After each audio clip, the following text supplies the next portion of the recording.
everyone, greetings from National Skills Network. This is Madhuri and I'm back with yet another exciting, useful and something very new, which we are going to discuss today, a topic which concerns schools in India, and we are talking about applied learning, and it could be a relatively new concept, and this is in the context of a toolkit which was recently released in collaboration with Australia India Institute and many other stakeholders.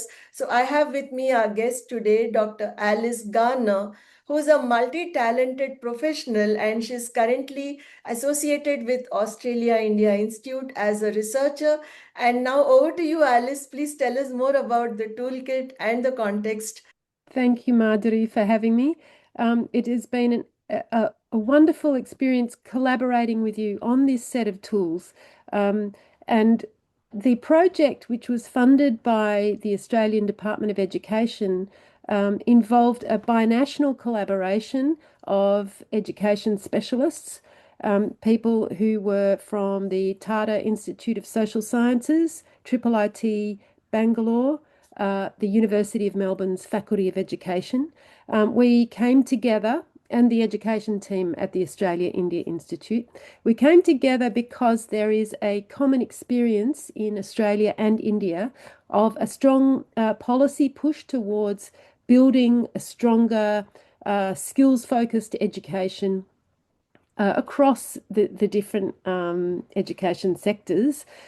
We were particularly interested in secondary schools and how teachers and school leaders can be supported to implement applied learning in their schools.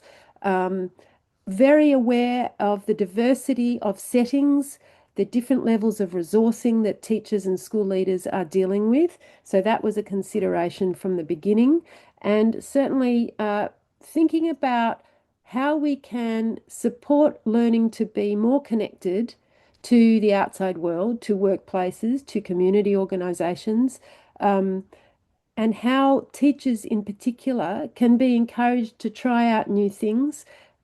We know the workload is very heavy, the demands are high on teachers, but we also know the value of applied learning when it is done with some confidence and with a sense of community and connection to others who are doing this. So really our goal was to develop a set of resources that would be useful, that people could pick and choose from depending on their particular needs and their setting in both countries. So it's been a really interesting learning experience for all of us to hear about each other's experiences in our education systems, which have similarities and differences, obviously. But there is a lot of common ideas about what applied learning could look like, and thinking about applied learning meaning everything from vocational skills-based education, hands-on experiential learning, including in traditional academic subjects. So that's what we've been trying to do together. We've focused on secondary schools mainly, but a lot of the principles that lie behind this set of tools that we've developed could be applied across other kinds of, younger years and also higher education, really. So really what we're trying to do is think about the kinds of initiatives and support that can be developed across all aspects of a school system and the partnerships that are involved in that. Because applied learning, taking the learning beyond school walls, connecting with the outside world, with workplaces, with community organisations, that requires a different approach from your standard academic textbook-based learning that often happens in Right. classrooms. Yes. So what does it mean for teachers to be able to make that kind of learning happen? You can't just turn up to the classroom, hand out some worksheets, put something up on the board and say, do these exercises, read this text. There's a whole lot of other elements, and there's a lot of teachers who are feeling like, how do I do that? How do I respond to these, to the policies that are asking me to change my practice and be more hands-on and connect more to the world? That was a very nice, the setting up of the context that you did just now, giving the background. And I would like to add few points to this from the Indian perspective. As you have been closely involved in this project and you visited India, and we have worked so closely to understand both the countries. In India, as we know right now, with the NEP, the National Education Policy, and many other states also coming up with their education policies. One thing is common, Alice. I think everybody is talking about how to make education more real world, more applied, and more work integrated.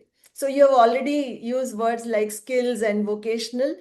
So all this, I think, is a part of the larger spectrum of trying to address a global issue where we want to tackle the issue of connecting learning with work at the school level itself, rather than addressing this as an issue which is like post school, school drop, students dropping out and other things.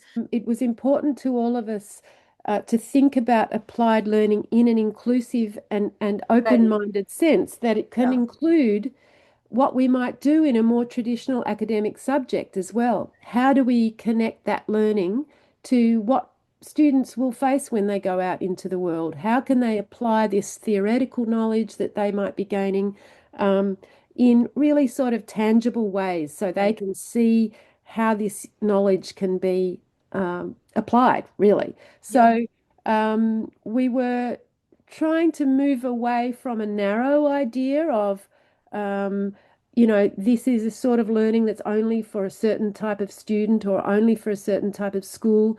This is something that should be happening across the board and that should be available to everyone and that students enjoy and gain satisfaction from, and really important skills, what some people here might call power skills, Hmm. around communication, um, all of those things that we need that are not necessarily only specific to one subject, that cross, that are transferable. Yeah. Um, so we were really approaching it from that angle, and that's why we've chosen the term applied learning. Yes. And now the important question is, when we look at it from the teacher's point of view or the school leadership, the question arises, how ready are they to, really use this kind of a curriculum or the changes that are being suggested from the policy or the curriculum framework, or even concepts like composite skill labs becoming mandatory in India from CBSE schools.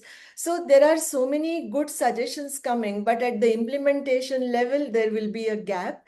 And preparing teachers to teach such subjects or getting people from the industry to, offer such kind of training is next to impossible considering the scale, the number in India.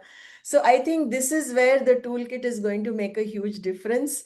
And I strongly believe that a tool like this can help teachers prepare, and the school leadership also can appreciate what goes into making a curriculum skill based, or let's say implementing a small change. It can be a real small change.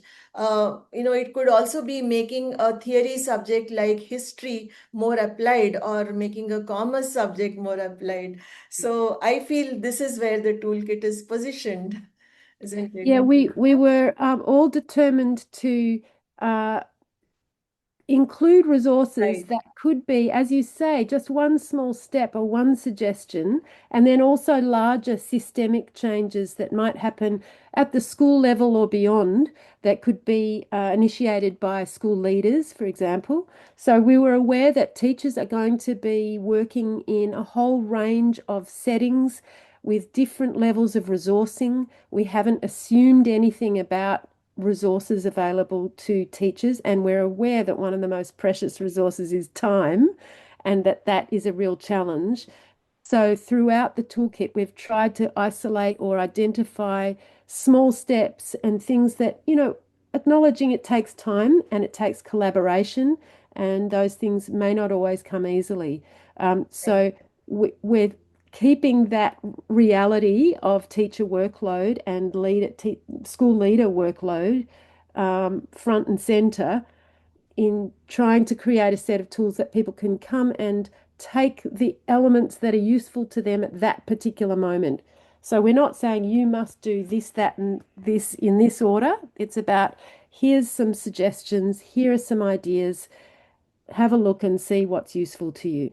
Yeah. So now let's show them the toolkit. So here's the toolkit, the web page from where you can download this, and it's a free download. So Alice, can we describe it a bit more, how to go about it? Here you can see the Sure. chapters also. Yeah. So you'll see that it's hosted on the Australia India Institute website. And when you visit that site, you have the option to download the whole toolkit as a PDF. Yeah. So maybe will we have a quick look at that? You might prefer to have the whole PDF and flick through it or use an e-reader or, that is one way to look at it. And that gives you a sense of the whole. You can see that we've organized it by sections. We have one on developing an ecosystem that is supportive of applied learning, which is a little bit more addressed to school leaders, but is also useful for teachers. Adapting curriculum to applied learning. So that's looking at, the curriculum that you're already teaching from. Are there small changes that you can make that will help it be more applied? How can you collaborate with other teachers and explore some integrated learning across different subjects, things like that? Pedagogy for applied learning, there's a whole lot of different resources there that include some ideas for how you might approach lesson planning, how you might support students in their collaborative learning. There's a whole lot of ideas in there. Then there's a section on assessment, which really goes into the nuts and bolts of how you develop an authentic assessment of applied learning, which really takes a big rethink. It helps you think about rubric development and formative assessment, the things that you might do in the course of your class that help you build a picture of your students and where they're at and where they need to go next. And then the final section is about how your school could grow some partnerships with potentially with other schools in your region, in your state, in your country, and beyond. Yeah. So we certainly encourage people thinking about partnerships in a range of ways, everything from, your peer work with a colleague, partnerships with students, but then also the more sort of complex partnerships that you could develop perhaps with businesses or with other schools. So Right. that gives you a sense of the whole document. Yeah.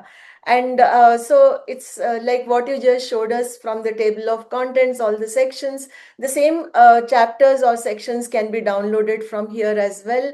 So each one independently. For example, I'm just trying the curriculum section here, and then you can either download the full section or you can directly go to relevant topics in if somebody is interested to learn more about flexible design and or any of these things, that's also possible, right? So we made it very easy for the downloading and using part of it. Now the another point which I thought we should also highlight with our audience is in India, for example, most of the schools that are implementing skill-based courses or vocational courses might also want help in Indian languages. So we have figured out a kind of a solution to this. Now let me show you how we can do this using AI tools like Notebook LM. So here's an experiment. Now, when you download the entire toolkit and upload it here, let's say in Notebook LM, you can generate a summary in Indian language, like for example in Hindi. Okay, and this is giving you an idea, okay, what the toolkit is all about. If you want to, try it out in Hindi, or it can be any of the languages which is supported by Notebook LM here, like Hindi or Telugu, Gujarati, Kannada, Malayalam, Marathi, Bengali, Tamil, and few other languages. So we have tried this, and this worked well. It can also generate an audio overview or a slide deck or some kind of flashcards. So all these are possibles, or even a video overview. So this is one way to help our Indian audience who might want help in Indian languages. And then the other option is to use Google Translate by taking content from the toolkit and putting it up here and translating it in any of the languages supported here. And as we know, Google Translate is a commonly used tool. So this is also one way to do it. So these are some of the ways in which our audience can start using it in Indian languages. Thanks for that demonstration, Madhuri. It's incredible what AI can do I in the know. translation space. And I hope that that helps expand the reach of the tools more broadly. Yeah, I hope so, that people can use such tools. And we are quite aware in India, especially, that many teachers are using AI tools to support their teaching in innovative ways. So this could be one of them. So thank you so much, Alice, for giving us your time today and helping us, create awareness about the toolkit, which was recently launched. And to our audience, please download this, and in case you need any help from us, do let us know. We'll be very happy to help you. You can pilot it out in your school, and during that phase also, if you feel that you need some information, you can always write to us. We'll be sharing the link to download in the description, and also we'll be sharing our contact email ID so that you can get back to us. And in case you haven't subscribed to our YouTube channel, please do so. You will be getting very useful information and receiving updates. Thanks a lot. Thank you. Thank you.